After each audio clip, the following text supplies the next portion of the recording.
no sun up in the sky, stormy weather. Since my man and I ain't together, keeps raining all the time. Life is bare, gloom and misery. It's a Sunday evening in spring, and suddenly my vision on the left field of my left eye seems as if I'm looking through a piece of Waterford cut-glass crystal. Stab of realisation that this is it, retinal detachment, which has been looming on the horizon for years. The threat of the realisation with a dull thud, with a hand against the glass in the fog. It's the lot of the ageing high myope. Piercing pain of pinpricks of colour against sharp white as a massive injection is put into my eye. Another stab of agony as something resembling a corrugated clamp is put on my eye. Lying on a narrow operating bed, entirely covered in a green paper fabric sheet. All is dark, with the hum of machines in the operating theatre. Slip is cut to expose my left eye. A nurse holds my hand and says reassuring things. I long for her to remove her hand so that I can be alone. There's no pain. I clasp my hands over my stomach so that they won't fall down over the edge of the couch. My eye is so filled with drugs that dilate that I cannot focus on anything, though I can see. Irrelevant conversation goes on over my head of golf and holidays, till one surgeon describes to the other the surgery she performed on me a couple of months previously.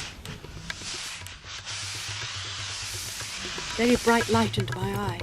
I feel they're probing as they discuss the frailty of my retina. Ah, there's another bit. Glue it down. Got that bit? Pass the scalpel. I'm remarkably calm and moved into my own world, observing, without recognition, what passes in front of my rigidly fixed but unfocusing eye. This is what it must be like to be a newborn child. I can see because my organ of sight works, but I recognise nothing.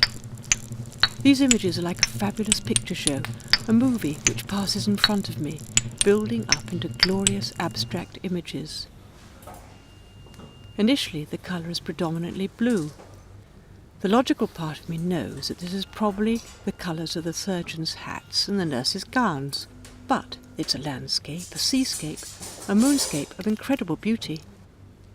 The colour palette changes, to greens, to reds, to a Howard Hodgkin painting, to a William de Kooning painting. They're all there. I'm glorying in it and I'm enjoying it hugely. At the same time, I am aware of the place I'm in, and that something important and serious is happening to me. I am the focus of attention. I get bored. My hands, clasped over my tummy, feel it rumble with hunger. I'm shocked that I'm thinking of food. Steak and chips would be nice. The conversations continue over me.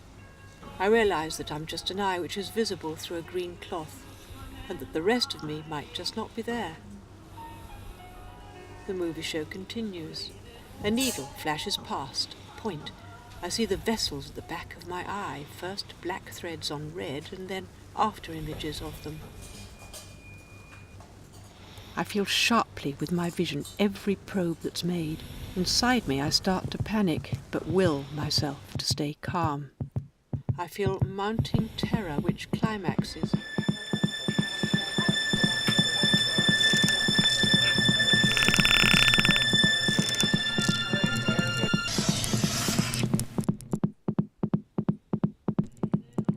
And then fades away. You got a small one?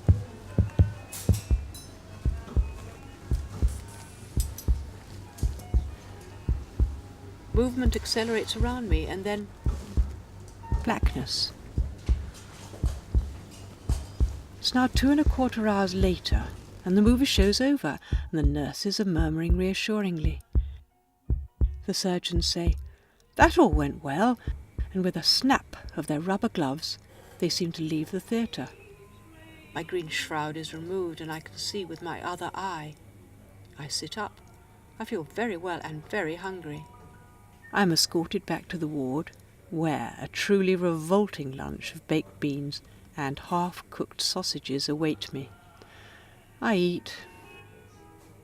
A gas bubble has been inserted into my left eye, and after 24 hours an horizon appears at the top of my field of vision, which, over a period of about a month, sinks and reduces to the size of a farthing and disappears, leaving the retina attached and sight restored.